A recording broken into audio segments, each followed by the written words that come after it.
Photo में दिख रही यह बच्ची 90 के दशक में फैंस के दिलों पर राज कर चुकी है।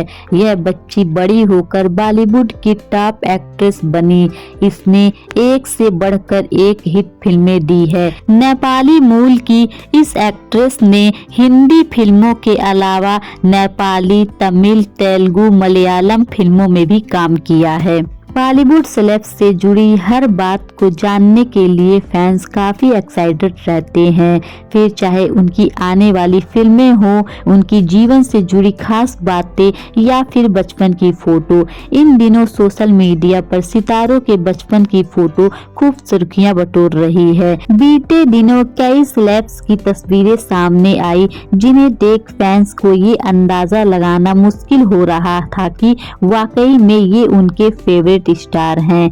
अब इसी कड़ी में एक और बॉलीवुड स्टार की बचपन की फोटो सामने आई है, जिसे देखने के बाद लोगों को अंदाजा लगाना मुश्किल हो रहा है आखिर ये सुपरस्टार कौन है।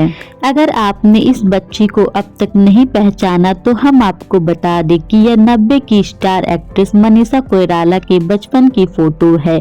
मनीषा कोइराला का जन्म 16 अगस्त 1970 को नेपाल के काठमांडू में हुआ था। उनके पिता का नाम प्रकाश कोइराला और मां का नाम सुषमा कोइराला है। उनके पिता नेपाल राजनीति में कैबिनेट मंत्री हैं। मनीषा कोइराला ने वाराणसी के बसंत कन्या महाविद्यालय से पढ़ाई की। मनीषा बचपन से डॉक्टर बनना चाहती थी, हालांकि मॉडलिंग करने के बाद वह एक्ट्रेस बन गई। मनीषा कोइराला ने कई बड़े स्टार्स के साथ काम किया है। नाना पाटेकर के साथ भी वह कुछ फिल्मों में दिखी।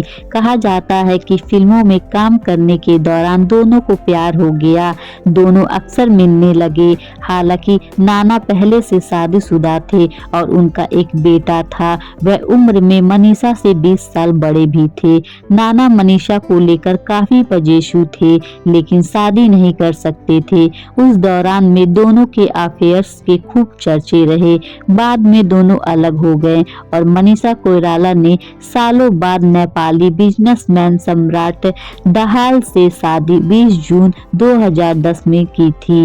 यह शादी ज्यादा दिन तक नहीं टिक सकी और 2012 में इस कपल ने तलाक ले लिया। मनीषा कोइराला के फिल्मी कैरियर की शुरुआत साल 1951 में फिल्म सौदागर से हुई थी। फिल्म में उस समय दो लीजेंड कलाकार राजकुमार, दिलीप कुमार एक साथ बड़े पर्दे पर दिखाई दिए थे। यह फिल्म उस साल की सबसे बड़ी ब्लॉकबस्टर हिट फिल्म साबित हुई थी। पहली ही फिल्म ने मनीषा कोइराला को रातों रात हिंदी सिनेमा का सुपरस्टार बना दिया था। मनीषा कोइराला एक गैर फिल्मी परिवार से थी। इसके बावजूद उन्होंने इंडस्ट्री में जगह बनाई। साल 1996 में पार्थो घोष निर्देशक फिल्म अग्निसाक्षी और निर्देशक संजय लीला भंसाली की फिल्म खामोशी में मनीषा को इंडस्ट्री की टॉप लीडिंग हीरोइन बना दिया। दोनों ही फिल्मों में मनीषा के दो अलग रूप देखने को मिले। मनीषा कोइराला ने एक से बढ़कर एक हिट फिल्में दी हैं।